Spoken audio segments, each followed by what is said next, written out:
Amém, glória a Deus. Canções que dizem respeito à bondade de Deus, do amor de Deus por nós, de que se Ele é por nós, quem será contra nós? Um Deus que está conosco em todo instante, em todo momento, nas tempestades Ele está. Em todo instante Ele não nos desampara. E é nesse espírito, após esse tempo de canções que edificam, a nossa vida, eu queria compartilhar um texto que está lá em Salmos.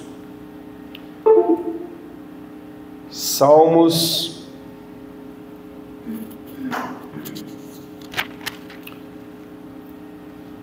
42 e 43. A gente vai ler dois salmos porque na realidade estes dois salmos aqui, eles são entendidos como quase que uma sequência um do outro, Se eles estivessem blocados assim num capítulo só, não destoaria, Porque a mensagem é praticamente a mesma, Então, Salmo de número 42, ele diz assim, aqui na minha versão: assim como a corça suspira pelas correntes das águas, assim por ti, ó Deus, suspira a minha alma. A minha alma tem sede de Deus, do Deus vivo. Quando irei e me apresentarei diante da face de Deus? As minhas lágrimas têm sido meu alimento dia e noite, enquanto me dizem continuamente: e o seu Deus, onde está? Lembro-me destas coisas e dentro de mim se derrama a minha alma, como eu passava com a multidão de povo e os guiava em procissão à casa de Deus, entre gritos de alegria e louvor, multidão de festa. Porque você está abatido, a minha alma? Porque se perturba dentro de mim? Espere em Deus, pois ainda o louvarei. A Ele meu auxílio e Deus meu. Sinto abatida dentro de mim a minha alma. Lembro-me, portanto, de ti nas terras do Jordão, no Hermon e no monte Mizar. Um abismo chama outro abismo, ao ruído das tuas cachoeiras. Todas as tuas ondas e vagas passaram sobre mim.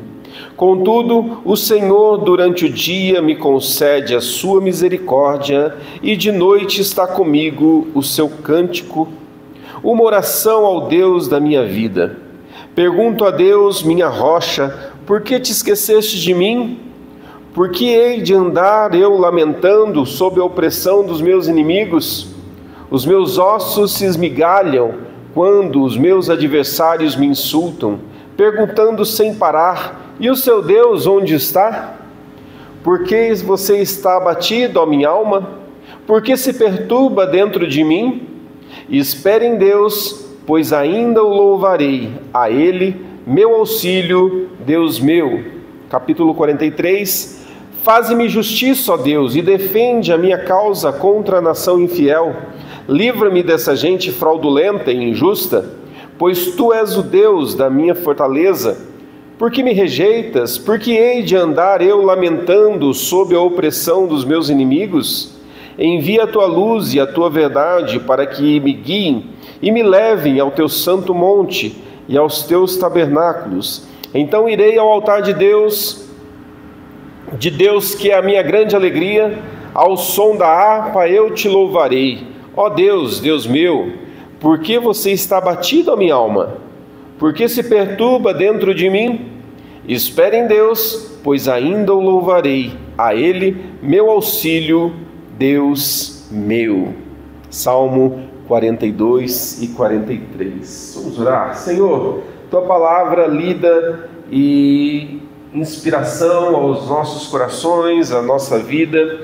Pedimos realmente a revelação da Tua palavra, que o Seu Espírito possa ministrar as nossas vidas nessa tarde e que nós possamos aprender, Senhor, com a Tua palavra. Amém, Senhor Jesus, em nome de Jesus. Muito bem, Aqui então nós encontramos o salmista abrindo o coração diante do Senhor, né? Abrindo o nosso coração diante do Senhor, e ele começa pintando uma imagem da corça, né? A corça, um animal que anseia por água, anseia por saciar a sua sede, e ele coloca lá: assim como a corça suspira pelas correntes de água, assim por ti, ó Deus, suspira a minha alma. Ele coloca então essa condição que ele tem de necessidade do Senhor Jesus.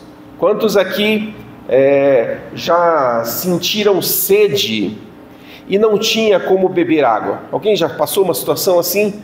De você estar com muita sede, só que onde você está, você não tem água para tomar.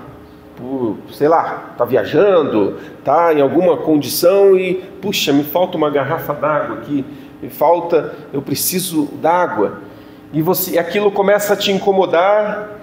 E a gente sempre diz, né, quando nós estamos num período de jejum, que você precisa tomar água, né? Sabia que você consegue ficar dias sem comer? Você sabia que é possível você ficar muitos dias forçadamente sem comer? Porém, sem ingerir água, é quase impossível. Porque o nosso corpo, ele é formado por água, boa parte do nosso corpo é água, e quando nós temos a escassez d'água, nós entramos num processo de desidratação. E quando começamos a desidratar, é como que os nossos órgãos começam a pifar. É como um carro que está sem óleo ali, ou até mesmo sem água, e quando ele começa a superaquecer, ele começa a dar problema. Ontem eu estava andando com o meu carro e eu percebi que ele estava com um barulho na direção dele, e eu achei estranho, porque o carro estava normal e de repente começou a fazer um barulho alto ali na direção.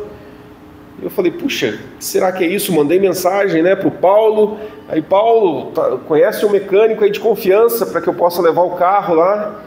Aí ele me indicou um mecânico e eu prontamente, rapidamente fui, porque eu falei, vai que esse negócio agrava, né? E me deixa na mão aí no meio da rua.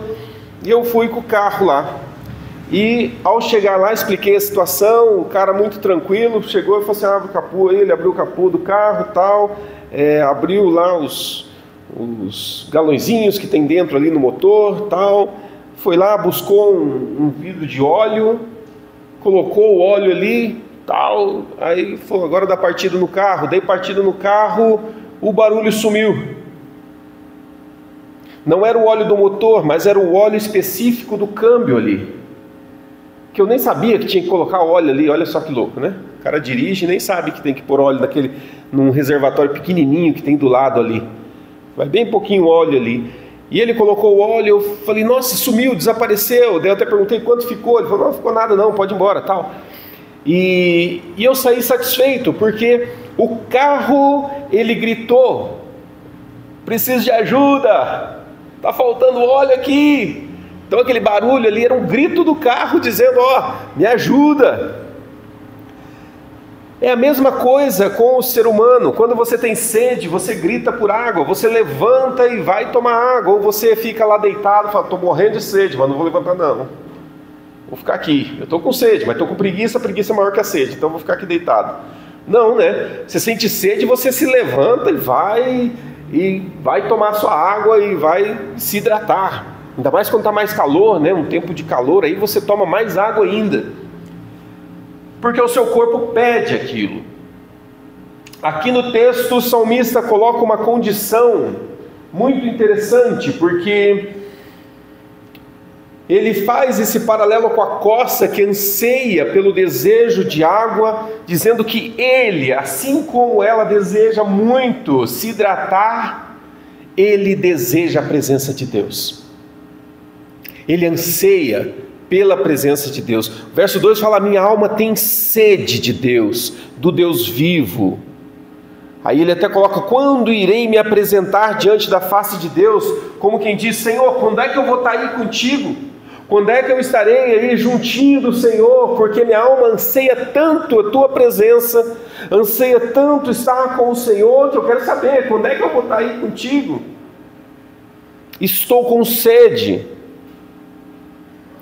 E aqui acreditamos aqui que o salmista estivesse vivendo um tempo fora de Jerusalém, que era considerado a presença de Deus. Quando se falava de Jerusalém, ali era a presença de Deus, era ali onde que Deus se manifestava, né? Então tinha essa imagem muito forte neles, né, de que está em Jerusalém. E aqui, lendo o Salmo, ele nos dá a entender que ele não estava em Jerusalém. Ele não estava ali onde era considerado a presença de Deus. E ele fala que as minhas lágrimas têm sido como alimento dia e noite, enquanto me dizem continuamente: onde está o seu Deus? Mostra a presença de adversidade, pessoas que olham para ele e começam a questioná-lo: cadê o seu Deus? Onde está o seu Deus? Quantas vezes nós enfrentamos lutas e somos questionados na nossa fé, não é verdade? Nossa, por que está acontecendo isso com o senhor Edgar? Você não é crente? Você não crê em Deus? Por que você está passando por essa luta? Por que está enfrentando essa dificuldade? Cadê o seu Deus?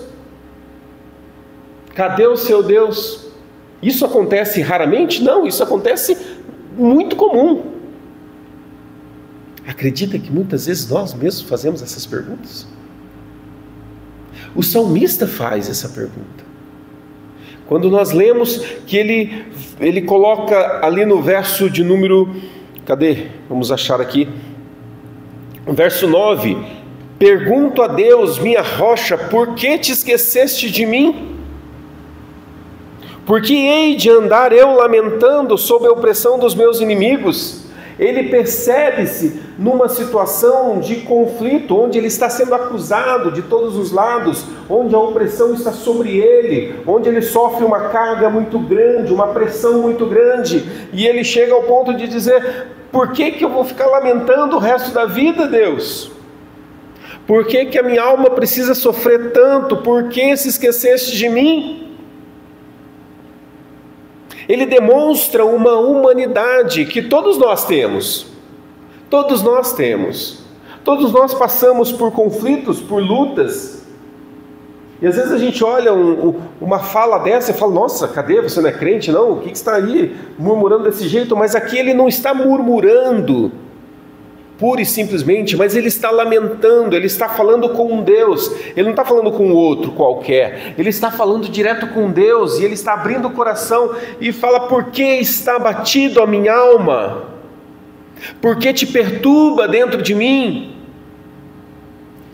E esse é justamente o verso 11, né? O último verso do capítulo 42, e aqui a gente percebe que mesmo ele lamentando e chorando, a gente fala popularmente, né, chorar as pitangas, né? O cara está chorando as pitangas dele, ele está se lamentando, lamuriando. Aqui ele está falando justamente com Deus, e com Deus nós precisamos rasgar o nosso coração. A gente precisa ter essa liberdade com o Senhor de rasgar o nosso coração, porque Ele conhece o nosso coração, Ele conhece o meu e o teu coração, e Ele não é um Deus que vai apontar o dedo e falar assim: estou decepcionado com você, Marina, como assim? Você falar isso para mim? Não, Deus não faz isso. Mas Ele olha para o nosso coração e fala: ah, Marina, eu te entendo. Eu sei o que você está passando. Eu sei. Você é minha filha. Eu te conheço. Eu sei o que você está passando. E eu te ouço. Então, quando nós nos apresentamos e nós rasgamos... É diferente, tá? De nós fazermos esse lamento. Chegar aqui, Pedro, vem cá. Então, você vê que Deus é esse está fazendo eu passar por luto. Olha só, Deus é terrível esse Deus. Aí a igreja que Ele colocou eu, olha só, é uma igreja terrível, estou passando por luto, ninguém dá atenção para mim. Estou falando para o outro aqui.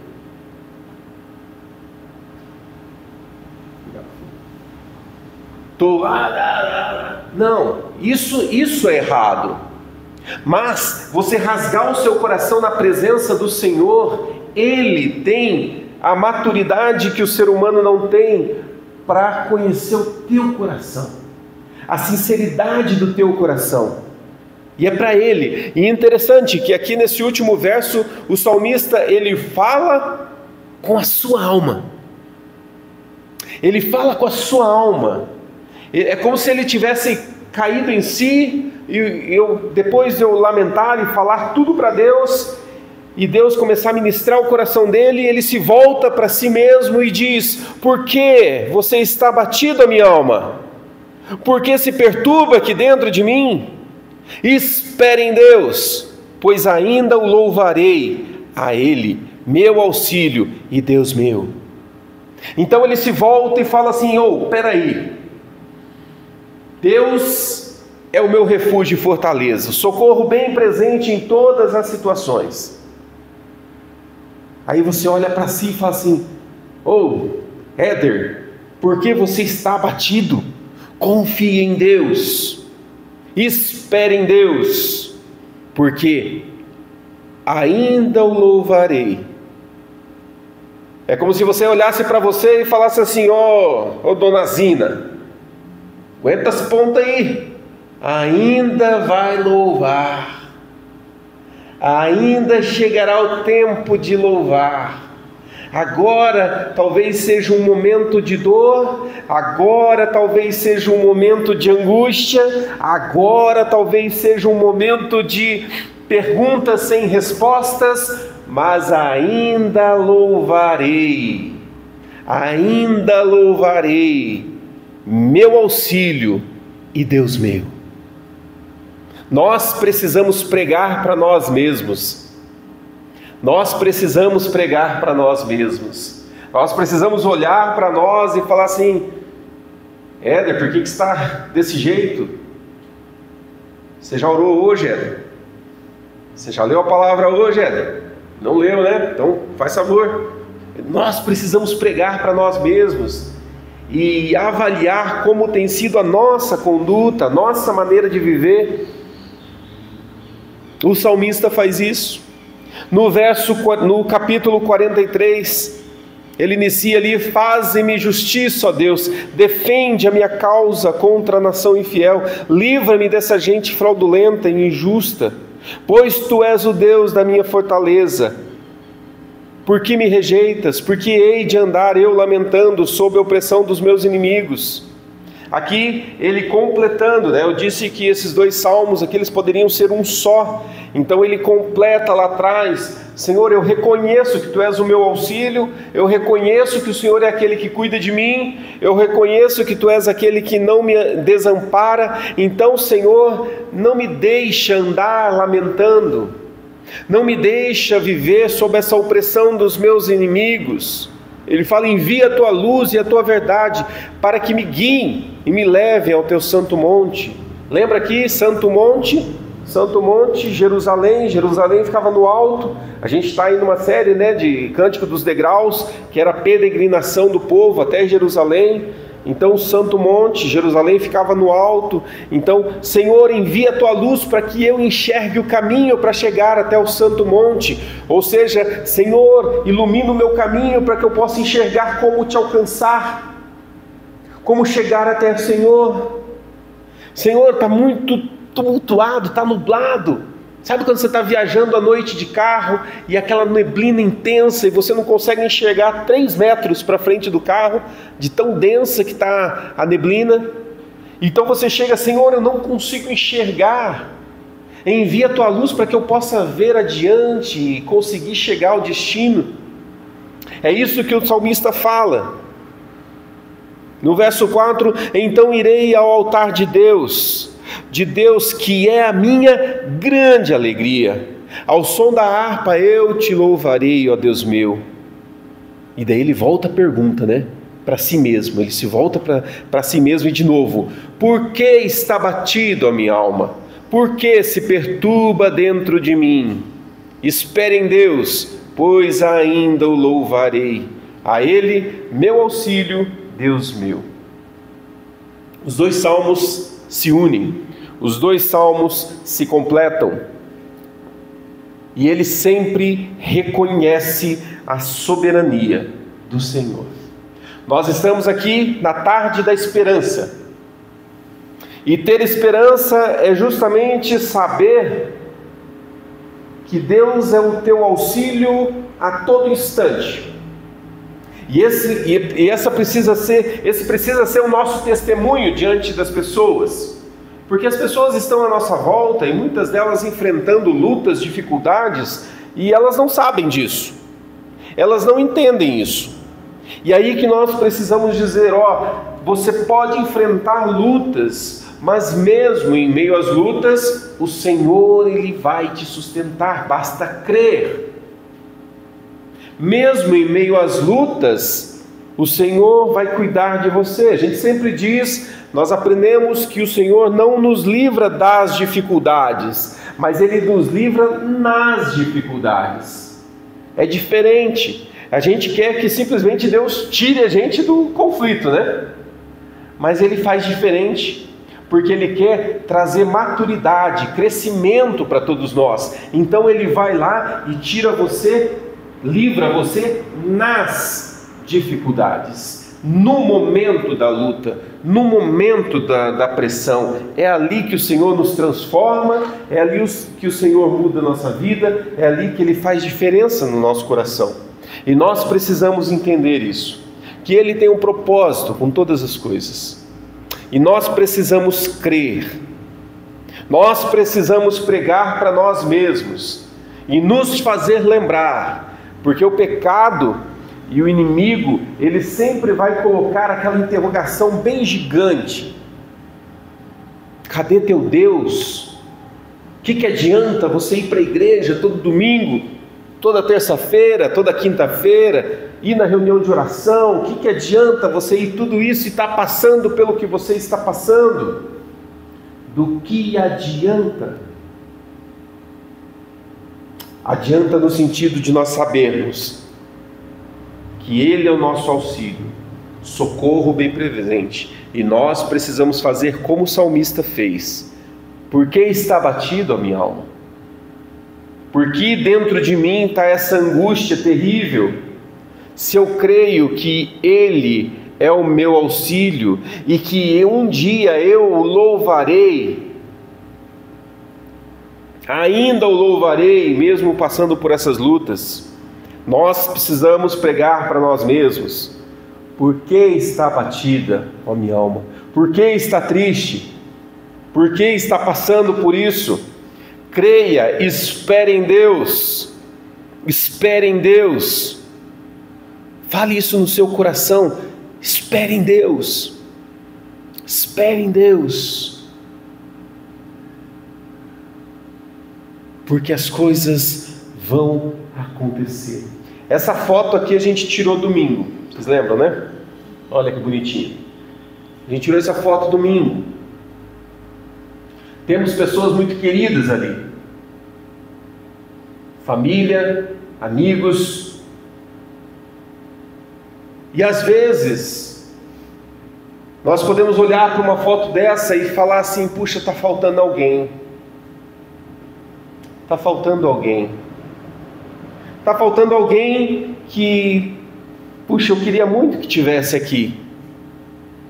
Seria muito bom se essa pessoa estivesse aqui, vivendo o que eu estou vivendo, passando por esse novo tempo que nós estamos passando.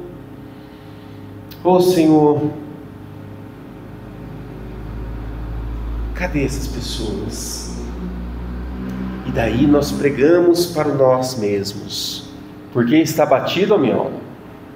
Espere em Deus, confie no Senhor, porque Ele vai cuidar de tudo, e Ele vai fazer as coisas acontecer, mas nós precisamos esperar no Senhor e saber que Ele vai fazer. E um dia podemos dizer assim: hoje eu louvarei, porque se cumpre tudo aquilo que o Senhor prometeu. Ainda que hoje eu não veja, ainda que hoje eu não consiga perceber, ainda o louvarei, ainda o louvarei. E aqui não quer dizer que Ele não vai louvar agora, vai louvar só no futuro, não quer dizer isso, mas Ele diz assim: que ainda o louvarei vendo tudo isso acontecer. Hoje eu louvo sem ter acontecido.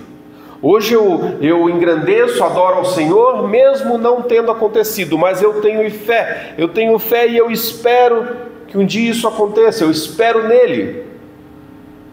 E haverá um dia que eu louvarei, olhando para tudo aquilo que o Senhor realizou, olhando para tudo aquilo que eu esperava um dia acontecer. Nós precisamos pegar a palavra do Senhor e aplicar nas nossas vidas. Precisamos pegar a palavra do Senhor e vivê-la com intensidade. Sabia que o Senhor tem um propósito para a tua vida? Sabia que o Senhor tem um propósito para com aqueles que convivem com você, seja na vizinhança, seja na família? E nós podemos ser canal de bênção para essas pessoas. Eu estava ensinando o Andrezinho é pequeno, e eu estava falando com ele que nós temos a obrigação de abençoar as pessoas. Eu falei, obrigação, pai? Você tem obrigação de abençoar as pessoas. Eu falei, vamos fazer um exemplo aqui, abençoa o papai, coloca a mão aqui e abençoa. Mas como assim? Não, só fala, eu te abençoo em nome de Jesus. E ele, eu te abençoo em nome de Jesus. Eu falei, tá vendo? Eu fui abençoado e você também foi. Porque toda vez que você abençoa, você também é abençoado. Aí vai, então se eu abençoar, eu sou abençoado? Sim. Aí ele chegou para a mãe dele e falou, mamãe, Deus te abençoe. Fui abençoado. Então ele entendeu a dinâmica, que toda vez que eu abençoo, eu sou abençoado. Então eu tenho esse compromisso de abençoar as nações, abençoar as pessoas, todas à minha volta, e chegar e falar, Senhor te abençoe e te guarde, o Senhor te sustente. Então, podemos rasgar o nosso coração diante do Senhor, mas nós também temos o compromisso de abençoar a vida das pessoas, dando o nosso testemunho daquilo que a gente crê, da nossa esperança em Cristo Jesus. Nós podemos expressar com as nossas palavras e fazer com que as pessoas sejam abençoadas. De chegar para as pessoas e falar, venha participar daqui, a gente vai estar numa tarde da esperança lá, vem participar com a gente, é um tempo muito especial, vem. Dona Marta me cobra, pastor, me dá uns convitinhos para eu levar para as pessoas. Estou devendo, preciso fazer isso. Mas é por quê? Porque eu entendo que eu sou abençoador nessa terra. Eu sou abençoador nessa terra, eu preciso levar a bênção do Senhor até as pessoas. Isso traz para elas esperança e para nós também. Porque a gente pode ver e declarar, ainda o louvarei, vendo essas pessoas sendo abençoadas. Ainda o louvarei, vendo a ação do Senhor nesse lugar. Fique em pé, quero orar com você. Quero orar pela tua vida e que essa mensagem você saia daqui e quem sabe se você encontrar alguém no caminho da tua casa agora, faz esse exercício, abençoa alguém. Deus te abençoe, que o Senhor te proteja, que o Senhor o guarde. Só isso, não precisa pregar teologia para a pessoa não, não precisa abrir lá o Apocalipse, não, simplesmente que o Senhor te abençoe, que o Senhor te guarde, que o Senhor te proteja. O mundo aí, a nossa cidade está repleta de pessoas precisando dessa esperança. Está repleta de pessoas aí fora precisando ouvir uma palavra de esperança. Pessoas que estão enfrentando lutas que talvez você também esteja enfrentando, mas a diferença é que você sabe aonde encontrar a esperança verdadeira, elas não. Então nós precisamos olhar para a nossa alma batida e falar, por que você está aí reclamando? Vamos abençoar as pessoas, vamos fazer com que as pessoas sejam também, tenham também os seus olhos abertos e possam confiar e descansar no Senhor. Pai querido, nós te louvamos, nós te agradecemos e pedimos a bênção do Senhor sobre as nossas vidas. Nós precisamos da bênção do Senhor. Nós precisamos do agir do Senhor em nós. Senhor, muitas vezes ficamos lamentando pelas coisas ruins que nos acontecem, as aflições, as lutas, mas nós queremos fazer isso para o Senhor, rasgar o nosso coração diante do Senhor, porque o Senhor conhece o nosso coração. E Deus, em nome de Jesus, que o Senhor venha trazer o conforto, que o Senhor venha nos trazer a esperança, que o Senhor venha nos trazer uma palavra de ânimo, Senhor, para enfrentar as dificuldades e vencê-las. Nos ajuda, Pai, nos ajuda. Eu te peço, Deus, em nome de Jesus, que o Senhor nos conduza em vitórias, ó Deus, diante das lutas, mesmo enfrentando as dificuldades. Pai, nos conduz em vitória, Pai. E que o Senhor faça de cada um de nós instrumentos de bênção para a vida das pessoas. Que o Senhor possa nos levar a viver uma vida de abençoadores, pessoas que vão abrir os olhos daqueles que não te conhecem e não sabem que o Senhor é o auxílio verdadeiro, o socorro bem presente. Senhor, faz isso em nós. Faz isso em nós, trabalha isso no nosso coração, na nossa vida, muda, Senhor, ajuda-nos, ó Deus, nós precisamos muito do Senhor. Guia os nossos passos, ó Deus, e muito obrigado por esse tempo, muito obrigado pela vida de cada um que veio aqui essa tarde, muito obrigado, porque até aqui o Senhor tem nos ajudado. Ministra as nossas vidas, Pai, no nome de Jesus, amém, amém, amém.